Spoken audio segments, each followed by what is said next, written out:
পুরা দেশবাসী তথা পুরা বিশ্ববাসী আপনারা দেখেন, এটা আমাদের ভারতের রাম রাজ্য, এটাকে ভারতের রাম রাজ্য বলে। হ্যাঁ মোদিজি, এটাকে তো রাম রাজ্য বলে না, এটাকে রাবণের রাজ্য বলে। হ্যাঁ মোদিজি, আপনি কি ভাষণ দেন?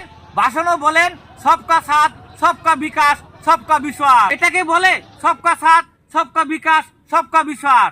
হ্যাঁ, আপনাদের কর্মকর্তারা, বিজেপির কর্মকর্তারা, হিন্দু পরিষদের কর্মকর্তারা, বজরং দলের কর্মকর্তারা আমাদের মসজিদ মাদ্রাসা ভাঙবে, আমাদের মসজিদ মাদ্রাসা ভাঙবে, আর মুসলমানরা আপনাদেরকে ভোট দিবে। আপনাদের লজ্জা থাকা দরকার। আপনারা যখন বলেন আমাদেরকে মুসলমানরা ভোট দেন না, তখন আমাদের লজ্জা লাগে। এটাকে রামের রাজ্য বলে না, এটাকে বলে রাবণের রাজ্য।